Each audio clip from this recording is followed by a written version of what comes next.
Gemma López es una alumna de Top Subastas a la que entrevisté hace 3 años, cuando todavía era una inversora novata y acababa de hacer su primera adjudicación en subastas. Pues bien, a continuación no te pierdas la entrevista que le voy a hacer, porque han transcurrido 3 años y le vamos a preguntar qué tal le ha ido en estos 3 años tras su primera adjudicación. ¿Habrá comprado más cosas? ¿Las habrá comprado en subasta? ¿Le habrán ido bien? ¿Le habrán ido mal? ¿Cómo le ha ido? ¿Qué tal en los juzgados? ¿Qué tal con los funcionarios judiciales? Todo eso se lo vamos a preguntar a continuación.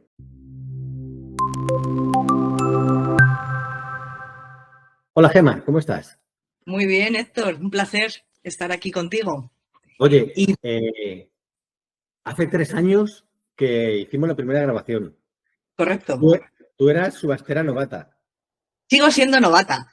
No, bueno, han pasado 3 años y me suena que ya has hecho alguna otra inversión, pero en aquella época no me acuerdo si eras novata en las subastas o en general en las inversiones inmobiliarias. En todo, en las subastas y en inversiones. Bueno, inversión había comprado, pues eso, vivienda habitual, segunda residencia, pero no para invertir, comprar, vender, flipping, nada de eso. Aquello era un adosado. ¿Qué tal te fue? Me fue muy bien, me fue muy bien. Cuando hice la entrevista contigo, pues todavía no teníamos ni fecha de cesión de remate. Entonces, a los meses fue la cesión y luego el problema es que empezamos con las huelgas de funcionarios, ¿te acuerdas? De funcionarios, de letrados, y se dilató mucho. 2022 y 2023, sí. Sí, y hasta pues un año más tarde no conseguí el testimonio, pero luego fue muy rápido porque conseguí negociar con los ocupas, se fueron rápidamente y la reformé, le lavamos la cara rápidamente y la vendí muy rápido, muy rápido. Yo tenía un adosado en la misma, yo lo había comprado también y en la misma urbanización. Recuerdo que a mí me dieron la posesión un poco antes, pero yo no lo he vendido, yo lo alquilé. ¿En cuánto lo has vendido tú? ¿En cuánto lo vendiste? Creo recordar 365.000. ¡Wow! Sí, lo vendí muy bien. Lo vendí muy bien porque ya empezamos a hacer homestaging. En aquel entonces no lo hice yo, lo hizo la inmobiliaria que me lo vendió. Pues fueron ellos los que me organizaron la casa y la verdad es que me gustó tanto cómo quedó y bueno, pues la respuesta que luego te da el mercado cuando preparas así las casas, que decidí que en las mías yo lo iba a hacer, en todas. Pero ¿y has llegado a hacer también reformas? No solo homestaging, sino también primero reformar. También he sufrido reformas, sí. He sufrido reformas, algunas mejor que otras han sido terribles, pero bueno, que reforma ya lo saben, que depende con quién des. Claro. Si das con gente buena, pues va todo rodado. Y si das con mala gente, que la hay, pues es un sufrimiento. Algunas son un dolor de cabeza. La verdad que sobre todo las primeras. Y no solo es que cuando das con mala gente te va mal. No, muchas veces no es mala gente. Es gente que a lo mejor abarca mucho y aprieta poco. Es decir, coge más reformas de las que puede luego gestionar. Y entonces luego pues anda que de una obra a otra y al final queda mal con todos. Con todos. Eso puede pasar. Que no quiere decir que es que ellos sean en sí malas personas. Son malos profesionales porque no gestionan bien. A mí me gusta, por ejemplo, el típico profesional que cuando le llamas y le dices, mira, quiero que vengas a ver el tejado, seguramente haya que cambiarlo y tal. Ese que me dice, no puedo ir. Y además no voy a poder atenderte o atender a tu tejado hasta dentro de 2 meses, porque tengo la agenda completa. ¡Wow! Es que ese tío me encanta, porque ese tío gestiona bien su tiempo. No es el que lo deja todo para ir a captar un nuevo cliente, le coge una fianza y luego pues ya veré a ver cuándo puedo empezar con tu obra. No, ese gestiona bien su agenda, te dice, ya te lo iré a ver, pero no voy a poder, que sepas que no voy a empezar a trabajar en él hasta dentro de 2 meses. Ostras, eso es muy serio. Eso es un profesional muy serio del que te puedes fiar. Luego ya lo que te diga, pues te puedes fiar, porque ya ha entrado en mí y ha entrado con buen pie. Por cierto, enhorabuena por tu nuevo curso de Top Inmuebles. A mí me está encantando. Llevo la mitad del curso hecho y la verdad me parece fabuloso. A ver, me he tirado un año entero, haciendo contenidos. Ya he contado en algún vídeo que se lo debo a Hacienda, porque como me hizo una inspección tremenda, se me quitó el sueño, yo me he acostado por la noche y a las 5 o 6 de la mañana ya tenía los ojos como platos, venga a ronronear sobre Hacienda lo que me podían encontrar o no encontrar, y al final dije, pues voy a dedicar estas horas de falta de sueño a crear contenidos y a desarrollar un nuevo curso. Pues es muy bueno. La verdad es que estoy muy contento con... A la gente le gusta. Hicimos el lanzamiento en abril y muy bien, a ver si tiene tanto éxito como Top Subastas. Sí, yo vamos, te deseo lo mejor, porque Oye. todo el que se quiere iniciar en este mundo, vamos, es la Biblia. A ver, yo es que, ¿sabes? También es una cosa. Yo cuando empecé no tenía ni idea de subastas y no tenía ni idea del negocio inmobiliario. Y la verdad es que yo por supuesto, si empezara ahora, con cero conocimientos, creo que hay una ventaja porque hay muchas formaciones. Entonces, aunque de subastas no hay, pero de inversión inmobiliaria sí. Entonces, yo haría una formación porque realmente empezar de cero significa aprender a base de malas experiencias. De malas experiencias. Sí. Claro, y entonces, pues si ya te van diciendo lo que tienes que hacer y más o menos tal, luego aprendes mucho más, tú por tu cuenta. Es decir, con esa formación, pero luego tu experiencia te da una amplitud muy superior. Pero esa formación yo la veo importante para arrancar y para no darte leches. Por ejemplo, algo que yo me hubiera evitado si hubiera hecho este curso antes de alguna reforma que he hecho, es decir, cuando tú dejas bien claro, es decir, tener claro y tenéis que tener el control de las compras. Es decir, solamente el contratista que compre el material de agarre y tú todo lo demás. A mí eso me hubiera, pues me ha venido muy bien, ese consejo antes de... Claro, es mucho mejor ser responsable tú de tu propio material, elegirlo con el que te gusta, pero además con la calidad que tú estás dispuesto a pagar. Y luego él, pues sí, las cosas del agarre, si es electricista, pues a lo mejor los cables, los ladrillos, las mazas, todo eso, ya lo pone él. Y tú pones lo que es de elegir, que además es siempre luego lo más caro y donde ya te evitas el primer palo. Hay muchos contratistas, no les gusta porque ellos ganan dinero también con el material. Pero si a mí no me importa que ellos lo ganen, es decir, a mí no me importa ir con ellos y ellos que se lleven su comisión o lo que tengan ellos pactado. Pero a lo mejor ellos se ahorran €1 y la calidad baja muchísimo. Entonces yo creo que es muchísimo mejor que la elijas tú y lo compras con ellos. Es decir, bueno, pues si os queréis llevar una comisión, lo que queráis, lo que tengáis pactado, es una comisión que a ti no te van a dar. O sea, a ti no te van a hacer esa rebaja. Si se la hacen a ellos y ellos se la quedan, pues es que es perfecto. Pero has elegido tú el material y eres responsable. Si luego el material no es bueno, pues ya es responsabilidad tuya. ¿Sabes? Vale, entonces aquella operación te salió muy bien, la vendiste, ya he calculado mentalmente, como sé más o menos en cuánto la compraste, que es pues sí, más o menos como yo, pues ya sabes la rentabilidad, más claro, o menos. Ahí ya la sabes, ya la sabes. ¿Y luego qué más has comprado? Pues he comprado bastantes cosas. Entonces, bueno, ya te comenté que acabo de acabar 2 operaciones, una en Valencia y una en Oviedo.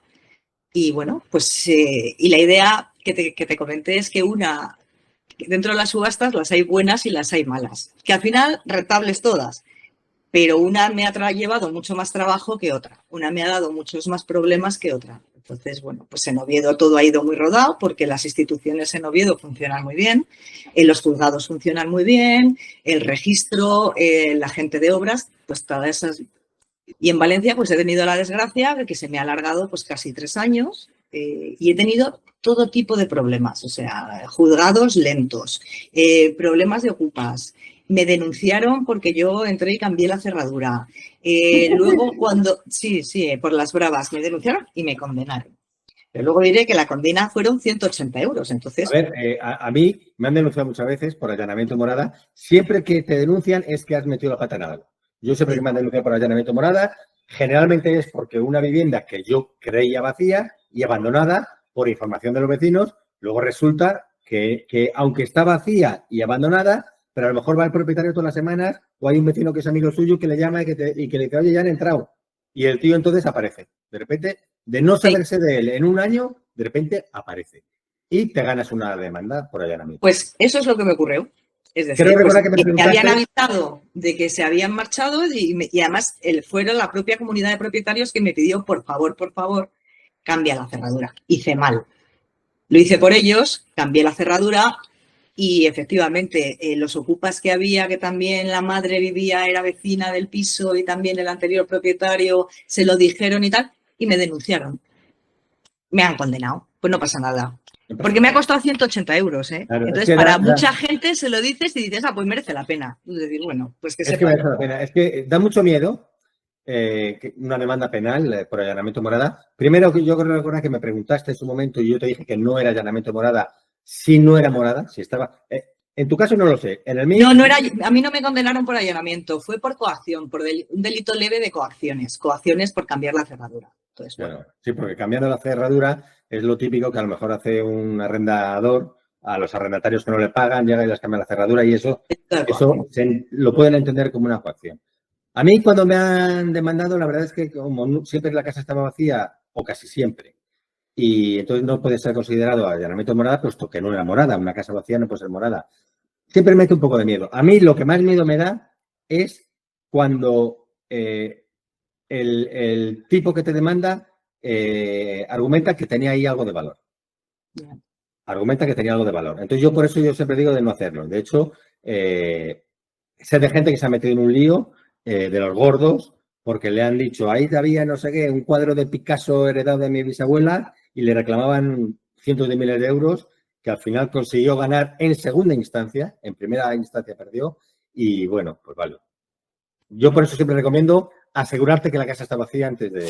He visto los vídeos de estas últimas casas, la de Valencia y la de Oviedo, y la verdad es que has hecho ahí una reforma muy buena y el resultado es, vamos, un home staging, pero de profesional.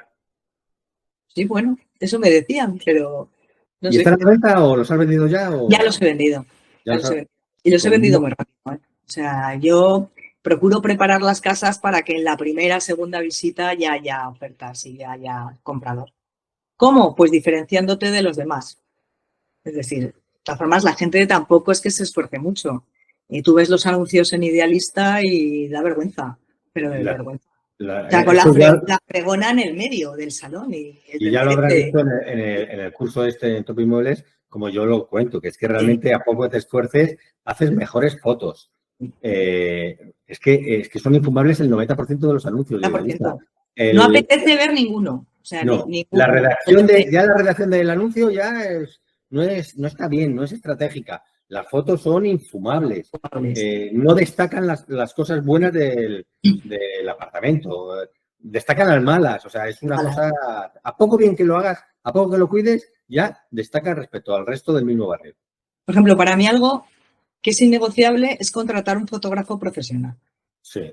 Y yo creo que es fundamental, porque le da un valor, es decir, que te hagan un buen vídeo y unas buenas fotos, es que es la carta de presentación. Es decir, cuando tú estás viendo pisos, cuando ves una foto que te llama la atención, ese piso lo quieres visitar. Claro. Y no es necesario el ir por debajo de precio, es decir, yo voy un poquito por encima del precio, porque creo que lo vale. O sea, creo que lo vale porque creo que ese valor añadido que le estamos dando, el mercado lo reconoce, porque le estoy ahorrando tiempo, dinero, disgustos. Y si ya el producto es superior al resto del barrio, pues... Fíjate, además con la foto yo siempre a la gente que me dice, no, es que yo hago unas fotos buenísimas. Y les digo, mira, es solo una prueba. Contrata a un fotógrafo profesional y que te haga él las fotos. Y tú hazlas también. Y luego comparas. Esas fotos que a ti te parecen buenísimas, las comparas con las fotos que te haya hecho un fotógrafo profesional de los que se dedican a hacer fotos inmobiliarias. Y entonces ya me vuelves a decir eso de que tus fotos son buenísimas. Cuéntame, a ver, uno por uno. El adosado aquel, el que teníamos en la misma urbanización, vendido con buen margen. ¿Lo siguiente que compraste qué fue? Pues compré varias casas y entonces me dieron la de Valencia, porque ya te he dicho que esa me ha durado casi 3 años. Y el año pasado compré muchas casas, entre ellas la de Oviedo, y he comprado 2 más en Valencia, una en Madrid y una en Elche. O sea, que vas bien servida. No voy mal. Yo cuando me jubile a ver si me dejas llevarte el maletín, aunque sea. Me das una propinilla por llevarte el maletín. Mira quién habla. Hombre, es que si empezaste hace 3 años y ya me has dicho, ya te me ha olvidado el listado de viviendas que has comprado. Y esta semana he ofertado por otra, que creo que me la voy a llevar también. ¿Todas en los juzgados? Todas son cesiones de remate. Yo me he especializado en cesiones de remate y me va muy bien, la verdad. Que el único problema que tiene es que tienes que tener una paciencia infinita. Bueno, una cesión de remate es una subasta. Es decir, Es la igual. gente que no lo sepa y crea, porque en los últimos años se ha puesto de moda la cesión de remate y la gente, y ahora muchos inmobiliarios te ofrecen una cesión de remate y la gente, oye, una cesión de remate, qué bueno. A ver, una cesión de remate es una subasta. La única diferencia es que ya es una subasta que ya ha sido adjudicada y el adjudicatario, que es el acreedor, te cede el remate. Pero tú la compras y con todos los riesgos, con todos los derechos y obligaciones de un adjudicatario cualquiera y con todos los riesgos que tiene una subasta. Es decir, si te ceden el remate de una casa de que el expropietario es una persona vulnerable, pues estás listo de papel. Ahí lo tienes. Ahí lo tienes, ya el marrón. Es decir, no, yo las estudio igual, que si es una subasta. Es decir, claro. lo que pasa es que yo compro cesiones de remate porque sinceramente me sale mucho más barato. Es decir, si yo voy al BOE, hay que cumplir unos mínimos por la ley de enjuiciamiento civil. Entonces, según tú, el 70 para que luego no te dé problemas, que te quede firme, o entre el 50 y el 70 habría que ver. Pero cuando tú vas a una cesión de remate bien estudiada, puedes comprar al 20, 25, 30%. Y eso es una rentabilidad brutal. Ya antes de que, como pasa mucho tiempo, pues el mercado va subiendo de precio cada vez más. Entonces, lo que en principio parece malo, que dices, que llevo año y medio y todavía no se ha celebrado. Ya, pero es que tú vas siguiendo el mercado y en este año y medio ha subido mucho el precio. Entonces, si eso lo sumas a la rentabilidad que tú ya habías estudiado inicialmente, pues es que no hay color. Bueno, aviso a navegantes. Eso no hay que contar siempre con que el mercado vaya para arriba. Es verdad, puede ir hacia abajo y va en contra tuya. Claro, yo cuento con que está todo subiendo y que va a seguir subiendo varios años. Pero como ya he vivido yo en mercados hacia arriba, en mercados hacia abajo, incluso batacazos, pues, Sí. A ver, lo que pasa es que a mí de las cesiones de remate me gusta primero, te ahorras el filtrar, porque ya es una subasta hecha. Te la ofrecen a un precio y puedes aceptarla o no aceptarla, o participas en una subasta de la cesión de remate, como hacían los de Autry, y entonces pues la ganas o no la ganas. Ya está hecha. Segundo, como ya se ha celebrado, tú ya puedes ir a visitar al expropietario, puedes llamar a la casa y decirle, oye, la casa ya se ha subastado, ya la has perdido, ya no es tuya, y ya le tateas. Ya no es como, su actitud ya no es la misma antes de la subasta que después de la subasta. Después de la subasta ya lo ha perdido, ya ha perdido la casa. Antes de la subasta, muchas veces están muy gallitos. No, pues es que no sé qué, tal, cual. Te la vendo por $500,000, te la vendo ya. A lo mejor después de la subasta ya tal, entonces ya puedes empezar a hablar de si se va a ir, si no se va a ir, si te va a presentar problemas, estudias su vulnerabilidad, porque ojo, los fondos de inversión, como te puedan colocar a un vulnerable, como tú seas ignorante de estos asuntos y te puedan colocar a un vulnerable, te lo colocan con remordimientos cero. Entonces, lo que yo digo, las cesiones de remate hay que dejárselas a la gente que sabe de temas de subasta. Sí, es que es igual que una subasta, es decir, que la estudias igual y la visitas igual y hablas con el que está dentro igual y todo igual. Además, en el lanzamiento, el tío era un gigante y yo dije, este es un gigante. Le dije a Laura, le dije, llama por favor al servicio de notificaciones y embargos que digan a la policía que vayan con policías, que no haga como algunos lanzamientos que se han presentado solo los de la Comisión Judicial, que vayan con policías, que este tío es un gigante y que es agresivo. Vale, se presentaron 2. Cuando le vieron, llamaron a otros 2. Luego llamaron a otros 2 y finalmente otros 2. 4 eran de la Policía Local, 4 de la Policía Nacional, vinieron con cascos y estuvimos ahí como 1 hora y media para convencerle de que se fuera. No se iba y entonces ya cuando pidieron permiso a los jefes de la policía, si le dejaban de liarse a hostias y llevársele preso. Llamaron al juzgado a ver si se lo podían llevar detenido porque el tío que no se iba. Y al final, cuando él vio que se ponían los cascos y que sacaban las porras, le dijo, vale, que me voy. Y se fue. Pero eso es porque están muy envalentonados. Eso están acostumbrados a hacerlo. Están muy envalentonados por algo. Me hubiera gustado hacer fotos, lo que pasa es que me da miedo porque en estas actuaciones nunca te dejan. Porque hubo un momento que yo vi un encuadre en el que se le veía al fondo al gigante. Delante de él, una de la Comisión Judicial que era como una enanita, que le llegaba como al pecho, como una enanita. Y detrás de la enanita, un grupo de policías a los que el gigante le sacaba una cabeza. O sea, era una imagen para haber sacado una foto y haberla publicado porque era acojonante. Menos mal que luego al final se fue, me dieron las llaves y una ya tiene las llaves y tiene los muebles fuera y todo. Se ve la vida de otro color. Me contaste de una cesión de remate que habías pactado y que cuando llegaste ahí a hacer la cesión, ya...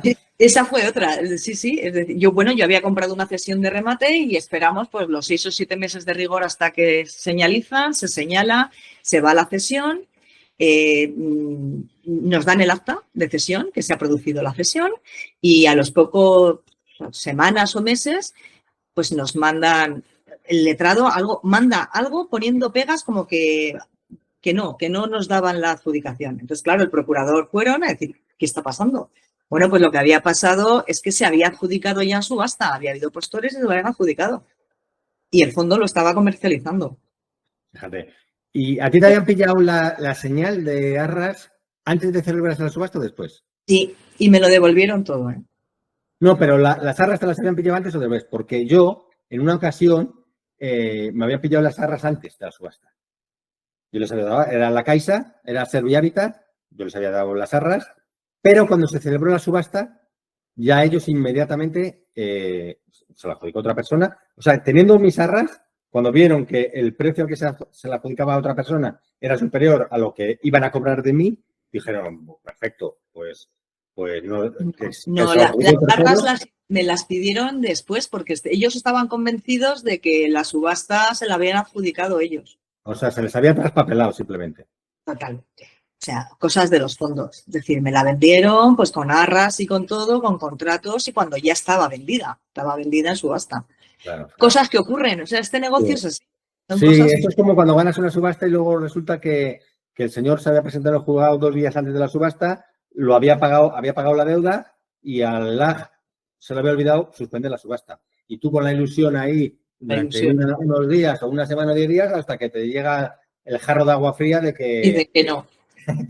que te devuelven el dinero, pero que la subasta, que aunque sí, que la ganaste... Estas cosas son así. Y luego fíjate lo gracioso, que cuando alguien trabaja bien, cuando hay un juzgado que trabaja bien, te sorprende muchísimo, que sería lo normal. O sea, lo normal es que la gente trabaje bien. Entonces, por ejemplo, la Casa de Oviedo, yo me acuerdo que en julio me aceptaron la oferta. A primeros de septiembre, en julio hice una propuesta. A primeros de septiembre me aceptaron la oferta. Y en el día que me aceptaron la oferta, una semana más tarde era la fecha de cesión. Digo, no me lo puedo creer. Qué bueno, qué bueno. Qué bueno, qué bueno. O sea, corriendo para pasar el PVC, tuvimos que ir muy bien, corriendo. Eso pasa mucho también. A mí, el año pasado, creo que publicó un vídeo, era sobre un chalet que salió en subasta, un chalet que estaba muy vandalizado, con una parcela muy grande, y yo tenía pactado la cesión de remate. La subasta fue como en abril. Nosotros firmamos las arras de la cesión de remate, creo que fue en mayo. En mayo o junio. Un mes después fue la cesión de remate. Y luego en septiembre las llaves. Pero no las llaves con posesión. Simplemente en la cesión de remate la parte actora había apañado ya lo tenía apañado antes de la subasta, la entrega de llaves con los demandados, porque era como un crédito familiar. Se habían demandado unos a otros, pero a buenas. Y entonces ya tenían las llaves y me dieron las llaves. O sea que en menos de 6 meses yo tenía las llaves de esa cesión de remate. Es decir, no, pues a mí en Oviedo fue todavía antes, porque en septiembre se celebró la cesión y en noviembre ya tenía hasta el testimonio. Y también entramos por las bravas. Y tuve las llaves. Muy bien. No que nadie llevaba 15 años sin aparecer. Sí, claro. Sí, que no. Bueno, pero a ver, yo recuerdo una vez en los 90 que compré un adosado en Colmenar Viejo. El señor estaba desaparecido, se había ido a vivir al extranjero, se había olvidado de su hipoteca, no la había pagado. Entramos. Bueno, me dieron, o sea, lo pusimos a nuestro nombre, lo inscribimos, yo pedí la posesión, pero además de pedir la posesión, empecé a reformarlo. Con lo cual, teníamos, lo estábamos vendiendo y de repente apareció él. Vaya. La suerte que una semana antes me habían dado la posesión. Pues tú imagínate que no me la habían dado y que aparece él y, oiga, ¿qué pasa con mi casa y tal? Entonces yo lo que le enseñé es, mira, la compra, mira, la posesión y ya lo estoy reformando. Así es que, adiós. Y cuando tú ya has entrado y estás reformando y pides la posesión, ¿cómo te las apañas en el juzgado? Se hace un lanzamiento y tú vas con tus llaves y abres y dices... Sí. Yo, a ver, pues tienes que inventar cosas. Yo, por ejemplo, una vez recuerdo que en un piso aquí en el Rastro de Madrid, al lado del Rastro, yo dije, mira, las ha dejado en el buzón. Me ha llamado por teléfono, me ha dicho que las dejaba en el buzón, abrimos el buzón, mira, aquí están. Pues aquí están las llaves, las enseñé a la comisión judicial, entraron, vieron que funcionaba, las llaves eran mías. Ya me imagino. Pues yo había cambiado la puerta, pero me inventé eso. Pisos que sabe, eso ya te digo que solo en pisos, por ejemplo, este de Colmenar Viejo, es que el tío se había ido al extranjero igual 8 o 10 años antes. Entonces, pisos de los que estás seguro de que no va a aparecer. Yo en Colmenar Viejo corrí el riesgo porque incluso estaba gastando dinero en una reforma. Claro, eso es peligrosísimo. Si luego se te viene todo abajo, el dinero que has ganado no lo recuperas. Pero siempre, aunque hagas eso, pide la posesión. Y cuando te llegan los de la comisión, le dices, pues mira, la ha dejado debajo. Me ha llamado y me ha dicho que la ha dejado debajo del felpudo. Ah, mira, aquí está. O se ha ido y ha dejado la puerta abierta. Cualquier cosa. Pero y se lo dices al juzgado, oye, es que han dejado la puerta abierta. No, se lo dices a los de la comisión judicial. Porque en esos casos, lo que te interesa, a ver, cuando entras por las bravas, es porque va a tardar mucho el juzgado. Y tú sabes que está vacío y 3 o 4 meses, primero es un riesgo de que te entren ocupas y segundo no los quieres esperar. Pero a ver, si han pasado esos 3 o 4 meses, pues el lanzamiento es muy interesante porque te dan el acta. Entonces ya cuando tienes el acta ya estás salvado. Ya da igual que el tío aparezca, ya no te puede denunciar por allanamiento morada ni nada. Entonces, pues es interesante. Yo, si he llegado a un acuerdo con él, pues cancelo la petición de posesión. Pero si no he llegado a un acuerdo con él, porque no lo he encontrado y entro yo por las bravas, pues luego, si el lanzamiento llega a los 3, 4, 6 meses y yo todavía no lo he vendido, pues me quedo con el documento. Eso es súper interesante. Una cosa que te quería preguntar. El otro día vi una consulta que te hizo una alumna en Top Subastas y me dio a entender de que ya con el decreto ya lo puedes escribir. ¿No es necesario el testimonio? Me pareció. Vale. Que hablabais de eso y digo yo, ¿cómo que no me he enterado yo de esto tan importante? A ver, hay juzgados que están ya en el tercer milenio y hay juzgados que todavía están en los años 90. Entonces, ahora ya todo es telemático. Entonces hay juzgados que ya están en la fase de que cuando dictan el decreto de adjudicación, ya viene con la verificación. Sí, todo, sí. Ya no es doble copia. Ese documento ya es que lo imprimes tú en tu impresora. Te lo mandas por internet, lo imprimes en tu impresora, lo imprimes 5 veces si quieres y las 5 son válidas. Las 5 son válidas porque tienen el código seguro de verificación en el margen, ¿vale? Ese documento ya incluye, no es como antes los juzgados que todavía no hacen eso, que ya cada vez son menos, a ver, yo creo que en Madrid ya casi todos lo hacen. No sé si por ahí habrá algún juzgado que no lo haga, pero los que todavía no lo hacen, lo que te hacen es que dictan el decreto de adjudicación, cuando ya es firme te dictan el testimonio. No, te lo entregaban con el testimonio que era con la firma y el sello del secretario judicial que hace las veces de notario. Vale, eso es lo que ya no es necesario. Porque ahora te viene con el código de seguro de verificación. Con lo cual, ya no tienes que ir al juzgado para decir, oiga, hace 1000 años que tienen ustedes el decreto que ya firme, a ver si el secretario le da por poner el sellito y firmarlo. Eso ya no. Ahora te lo manda por correo y ya no tienes que ir a que te firmen nada. Era eso. No, yo hasta ahora todo era así, con código seguro de verificación, pero primero decreto y luego testimonio con mandamiento de cancelación de cargas. Si ahora dices que nos ahorramos el último paso y ya con el decreto... No. A ver, desde que el juzgado dicta el decreto no es firme. Tienen que pasar... Pues unos días. Unos días. Se lo notifican al demandado. A la parte demandada. Entonces ya adquiere firmeza. Y es entonces cuando te lo envían. Es que antes había gente que decía, pues vale, pues dame una fotocopia del decreto. Pero a ver, esa fotocopia del decreto no era nada, era papel. Porque si no tiene la firma y el sello del secretario, no era nada. Ahora no hace falta esa firma. El decreto, cuando es firme, te lo envían por correo. Pero me imagino que cuando es firme será cuando le añadirán el código seguro de verificación. El código de barras. Que es lo mismo, el periodo de tiempo que tardan, a ver, es menos porque ahora no tienes que esperar a que al LAG le dé por firmar y sellar. ¿Entiendes? Pero el tiempo entre que el decreto y su firmeza, eso sigue siendo el mismo. Pues, no sé, tardará 10 días. A ver, eso lo han notificado pero todavía el juzgado no lo sabe, ese tipo de cosas, de toda la vida. Habrás visto que cada subasta aprendes algo, pero al final esto es así porque cada maestrillo tiene su librillo. Entonces, en cada juzgado lo hacen de una manera. El otro día acuérdate que cancelamos esta entrevista que estamos haciendo ahora porque yo me estresé porque se acababa una subasta y yo quería participar en ella. No tenía mucha esperanza porque no iba con, digamos, con mucho carburante, pero al final la gané. Vale, pues yo no voy a empezar a actuar inmediatamente porque no todos los jugadores actúan igual. O sea, yo me gusta, he ganado la subasta, perfecto.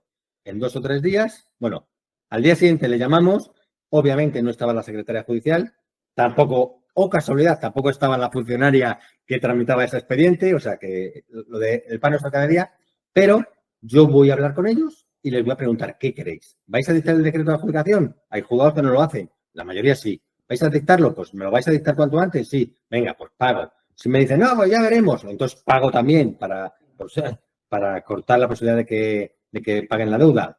Y a mí me gusta preguntar a cada juzgado cómo hay que hacer las cosas. Hay algunos que te dicen, pues pídeme el decreto, otros que te dicen, no me lo pidas porque lo voy a hacer de oficio. En fin, ese tipo de cosas. Es verdad que cada juzgado funciona completamente diferente. Es decir, yo lo que me he dado cuenta que ya me he paseado por varios de España, pues ya sabes que yo compro por toda España, menos en Cataluña. Pues lo que te funciona en un juzgado no te funciona en otro. Sí. Y lo que te ha valido en uno, pues en otro te piden otra serie de cosas. Y entonces yo, claro, no lo entiendo. Digo, pero si aquí esto ha valido aquí, pues aquí no. Entonces, bueno, pues hay que asumir que aquí cada uno, pues sus normas. Fíjate, de hecho, en este juzgado que te digo yo, me pareció gracioso que le preguntamos a la funcionaria, no era la que tramitaba el expediente, por lo tanto era hablar por hablar, pero dijimos, es que queremos saber si este juzgado dicta el decreto de aprobación de remate o no lo hace. Por supuesto que lo dictamos, pero ¿cómo vamos a no dictarlo si lo ordena la ley? Y yo pensé, si supieras, bueno, si supieras. Esto a lo mejor en el juzgado de al lado te dice, pues aquí no se dicta nunca, que eso es una tontería. O sea, y realmente lo dicta la ley, lo dice la ley, pero cada uno hace... Y lo que funciona muy bien es llamarles y presentarte. Sí. Eso funciona porque si no los expedientes se quedan archivados, con polvo, nadie los mueve. Y tú ya te presentas, vas, le saludas, que cómo va lo mío, efectivamente. Un poco el tonto. Yo no Sí. sabía muy bien lo que hacía, pero dime qué pasos tengo que dar. Y ese mismo juzgado que ha dilatado el señalamiento 1 año y medio, ¿sabes por qué lo ha dilatado? Porque no sabían cómo afrontarlo, porque la cesión iba a pérdidas, pues como todas. Claro. Y estaba en la letrada y la funcionaria que cómo afrontamos. A ver, es que hay algunos que son muy ignorantes. O sea, es que hay algunos que no te dejan, ¿eh? Hay algunos que no te lo dejan. Y hay que obligarles. Porque, bueno, ahora además ya hay hasta... Y con la nueva ley, pues esto lo facilita mucho, con la nueva ley. Y además ya hay una sentencia del Supremo que lo deja claro. Pero es que antes no había más que leer la ley. O sea, además ahora hay una sentencia del Supremo que lo deja claro. Pero ni siquiera hubiera hecho falta esa sentencia. Pues les tuve que mandar por correo electrónico un escrito de 2 páginas argumentando todos los artículos de la ley, toda la jurisprudencia, todas las sentencias que había habido y lo que dice la nueva ley. Y ya señalizaron. Pero te decían a la cara, ellos, que son los que tienen que saber, los que te tienen que defender, ¿no? Que no sabemos cómo afrontarlo. No me lo puedo creer. Que me están diciendo que no saben, que no señalizan. Si no hacen muchas subastas, si es un jugador que no hace muchas subastas, es habitual que no dominen los artículos del 670, el 671 y otros que no los dominan y entonces... Y cuando no dominan algo, en vez de picarles la curiosidad y ponerse a trabajar, investigarlo y sacar una conclusión, de hecho, si tú haces una búsqueda sobre eso, te saldrá seguramente el foro de secretarios judiciales, creo que se llama, o foro de LAX o algo así, donde ha intervenido incluso JR lo pregunta un secretario judicial, contesta otro, contesta JR, tal, y ahí llegan a la conclusión de que es perfectamente normal que el fondo ceda el remate a un precio a pérdidas, simplemente que a que le ceden el remate tendrá que liquidar el impuesto de transmisiones patrimoniales por el precio de adjudicación. ¿Vale? Ya está. Y simplemente con que un LAG haga una búsqueda en internet, se meta en ese foro y haga la pregunta o vea esta pregunta en el histórico, ya llega a la conclusión y listo, y listo. Ya, no, si ven algo así, lo meten en el cajón en la parte más oscura. Y el cajón de decir, y adiós. Diciendo, esto es muy complicado. Pero si eres proactiva, como fuiste tú y tal, pues lo aceleras. A lo mejor si no lo hubieras sido, estarías todavía esperando. Todavía estamos esperando el señalamiento, efectivamente. Por eso ya te digo que como experiencia de estos 3 años, vete a los juzgados, sé proactivo, pierde la vergüenza, persónate y lo sacarás adelante, claro. La vergüenza la pierdes en el momento en que tienes dinero invertido. A lo mejor hay mucha gente que dice, no, es que yo tal, vale. En el momento que hacen una inversión y tienen ahí 120.000 euros, ya se les quita la vergüenza porque pasan los meses y hay que... ¿Qué pasa con lo mío, no? Claro, exactamente. Bueno, pues oye, que ha sido un placer volver a hablar contigo. Igualmente, ha sido un placer, como siempre. De vez en cuando nos carteamos. Sí, y nos contamos nuestras cuitas, ¿no? Nuestras cuitas. Pues nada, muchas gracias por esta entrevista.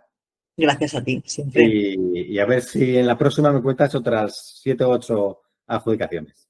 Venga, muchísimas gracias, Héctor.